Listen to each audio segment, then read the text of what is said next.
ఏపీలోని వార్డులు సచివాలయాల పేర్లను స్వర్ణ వార్డ్ స్వర్ణ సచివాలయాలుగా మారుస్తూ కేబినెట్ నిర్ణయం తీసుకుంది. అమరావతిలో హెల్త్ ఎడ్యుకేషన్ సిటీలను ఏర్పాటు చేయాలని కేబినెట్ నిర్ణయించింది. ఇక సమావేశం చివర్లో మంత్రులకు సీఎం చంద్రబాబు సూచనలు ఇచ్చారు. అసెంబ్లీలో ఎలా వ్యవహరించాలి అనే అంశం నుంచి ఎమ్మెల్యేల సమస్యల పరిష్కారం దాకా ఎలా పనిచేయాలో మంత్రులకు దిశానిర్దేశం చేశారు. సీఎం చంద్రబాబు అధ్యక్షతన జరిగిన ఏపీ కేబినెట్ సమావేశంలో కల్తీ నెయ్యి అంశంలో సిట్ నివేదికపై మరోసారి మంత్రిమండలి చర్చించింది. ఇక ఏపీలో ఏఐ లివింగ్ ల్యాబ్స్ ఏర్పాటు విషయంలో ఎన్విడియాతో భాగస్వామ్యానికి కేబినెట్ ఆమోదం తెలిపింది.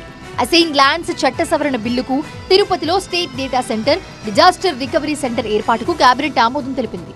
అమరావతిలో రివర్ ఫ్రంట్ అభివృద్ధికి పీపీపీ మోడల్లో అనుమతి ఇవ్వడంతో పాటు రామాయపట్నం పోర్ట్ రీఫైనాన్సింగ్ కు ప్రభుత్వ గ్యారంటీకి మంత్రిమండలి ఆమోదం తెలిపింది. కేబినెట్ భేటీలో కీలక మార్పులు, నిర్ణయాలు తీసుకున్నారు. రాష్ట్రంలోని వార్డులు, సచివాలయాల పేర్లను స్వర్ణ వార్డ్, స్వర్ణ సచివాలయాలుగా మారుస్తూ కేబినెట్ నిర్ణయం తీసుకుంది.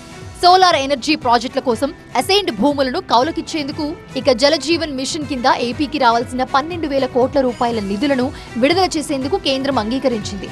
ఈ పనులను 3 ఏళ్లలో పూర్తి చేయాలని లక్ష్యంగా పెట్టుకున్నట్లుగా సీఎం తెలిపారు. కేంద్ర బడ్జెట్లో ప్రకటించిన హెల్త్ సిటీ, ఎడ్యుకేషన్ సిటీలను అమరావతిలోనే ఏర్పాటు చేయాలని రాష్ట్ర ప్రభుత్వం నిర్ణయించింది.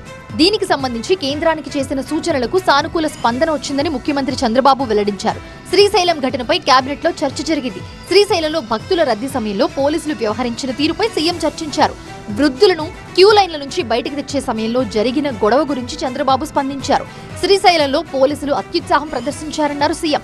అయితే అసలు విషయం తెలియకపోవడంతో వాళ్లను వేరే దారిలో తీసుకువెళ్తున్నారని భక్తులు భావించారని హోంమంత్రి అనిత వివరణించారు. అలాంటప్పుడు భక్తులకు తప్పుడు సంకేతాలు వెళ్లకుండా మైక్ ద్వారా ముందే అనౌన్స్ చేసి వివరిస్తే బాగుండేదన్నారు ముఖ్యమంత్రి.